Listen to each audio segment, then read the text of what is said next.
Hey guys, welcome to another edition of GamingNight. Tonight we're going to be doing a review on Dr. Panic. Now, Dr. Panic is a real-time dexterity party type game. You have like a whole bunch of different things you need to do. There's like little puzzle elements, a little bit of describing elements, a little bit of physical. I kind of describe it as like almost like a double dare or a minute to win it type game. Basically what you're going to have in the game is a series of tests. There are a total of 8 different tests in the game, and I will go over them briefly, talk a little bit about them, and we will cover it. So the medical tests are, we have the examination test, which is you have a magnifying glass, that's this right here, and you're going to be telling the player where they're supposed to hold it on their body. So it's like, and it's numbered on the card where you start at and where you're supposed to end up at. But this can never leave the person's body, so this has got to be touching at all times. Now, when you're playing a 2-player game, the player has to move it where the head doctor is describing it. When you're playing 3 or more player game, if you have at least 3 in your groups, then the head doctor will describe it while the other player, one of the other players is going to be holding it up and moving it on the body of the patient. So you're basically going to be doing the examination on another player, so in order to save the patient. So so in this game you're going to have a patient, and then you're going to be basically role playing as doctors, and taking turn as maybe being a patient for this one, and like you do an examination. So there's that one, and I'll show you kind of what the cards look like in a second here. You'll also get, just for role-playing aspects, some hairnets, and then you got the heart here, which, like I said, it's a whoopee cushion just to add for humor effect, just for fun. Give it to it. So there's that. So as the game goes on, you're going to have like 12 minutes, and you'll be doing all these tests here. So that the examination one this is what the examination card looks like.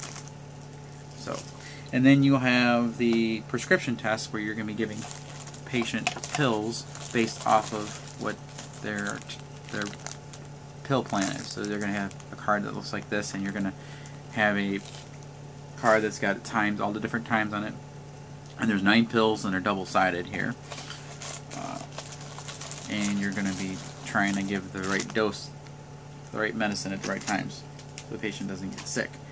You'll then have the instrument test, which you're going to be passing these instruments. These are double-sided to the head doctor based off of different methods. There's the sanitize, where you take the card, you're going to go like this. There's the picking up by the tweezers, and you got to hand it to the tweezer, and the doctor's got to collect it with the tweezers, and then you give them to him by hand. Now you just basically going to be describing these without just saying, oh, it's a fork with a syringe. You're going to be trying to describe it without actually, the best you can, without really saying, hand me the, like the handcuffs. You could say it's a metal thing, it's got a clasp on it and a key, something like that, kind of like, without being too kind of give it like a little bit of a challenge.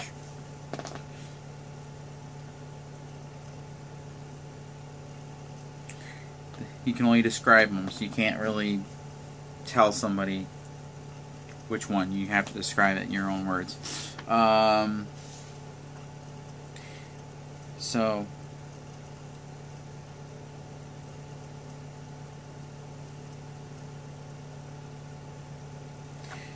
there's the Xray test, which is a kind of like a charades, where you're describing a pose for the player to do. So if you're playing a 2-player game, the head guy describes this, and without using any body motions. Just tells that player, and they have to hold that pose. You say 3, 2, 1 Xray or something like that. Of that nature. I'm sorry, 1, 2, 3 Xray. Sorry. And then you do the other ones. You can do them in any order. You just gotta build it. You gotta do both of these. If you have 3 players in your group, the head's gonna have to describe it to both of the players. So both the players are gonna have to get both these poses down. So it's more when you have like 3 players. So then you gotta kind of like help guide, make sure one player's got it right, and then have the other player mimic the other player. The other test is the stitch sutures test, and you got this spool and thread thing here, and you have a little board that's got holes in it. They're color coded, and you're going to be, the head's going to tell whether to go in through the hole, underneath the hole, and they can only use the tweezers. They can't use their hands by any. So if you're playing with 2 players, the head doctor just holds it. If you're playing with 3 players for each group, then the doctor will hold the board, and the other 2 players will, weave it in and out. So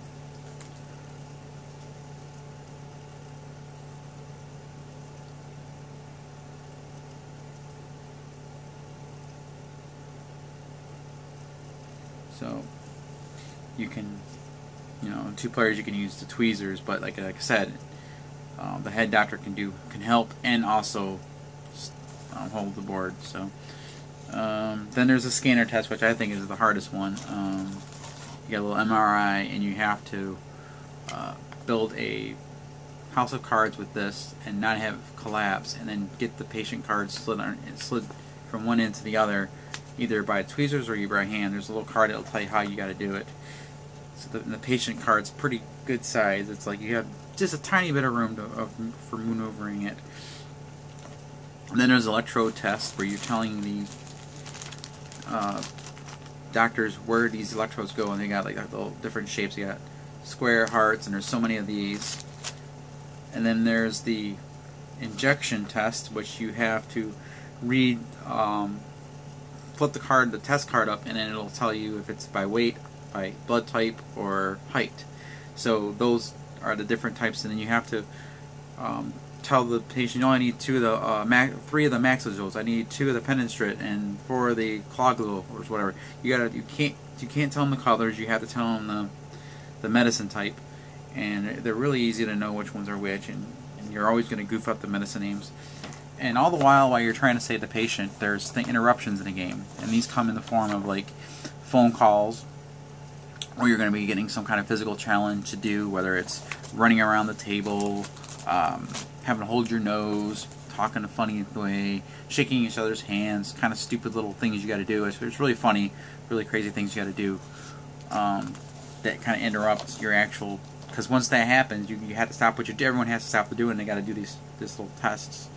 And then the other one is a cardiac arrest, and when that cardiac arrest happens, one player has to go to the whoopee cushion and start pushing it down once every second, while the other players will be reading out, the head doctor will be reading out the numbers, which are kind of here, like this one says 2, 6, 4, 5, 8, and then you're going to go 2, 4, 2, 6, 4, 5, 8, and then everyone's going to say jolt, and then hit the table, and then if we have the app, it's going to register you saying jolt, and then you hit the table, and then it will then tell you whether or not you have to keep doing that again.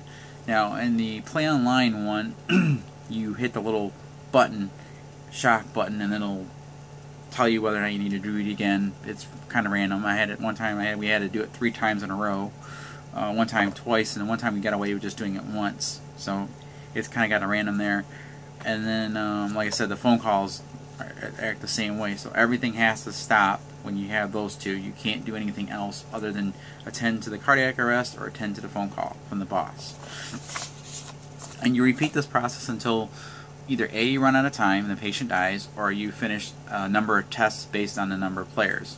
If you're playing with a full-fledged of 9 players, you're going to be having a total of 24 cards you have to go through. So you're going to have like 8 sets for each of the groups that you're in. So you're essentially, a 3-group game is going to be a minimum of 6 players, and you're going to be going through 24 tests. If you're in 2 groups, you have 16 cards.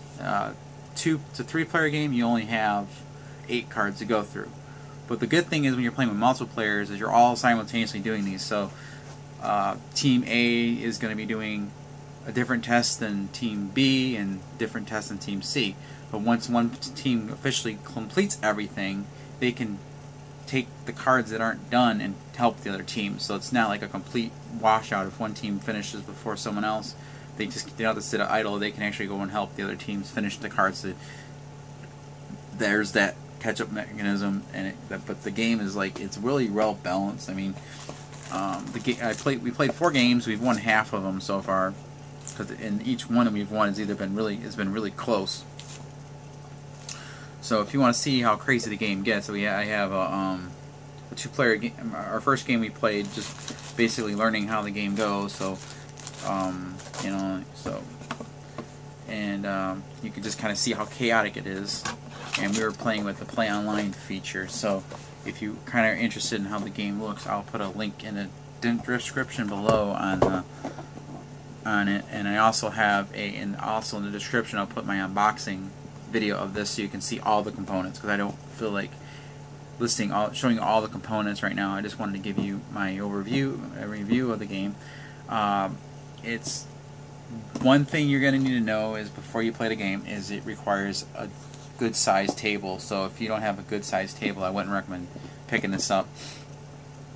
And also the different types of tables you play on it, you might want to experiment with. Maybe you might want to, now if it's a really slippery surface, wooden table, it's really slippery, you're going to have a hard time with the MRI test, because the cards are going to slip underneath from the table otherwise. But if it's also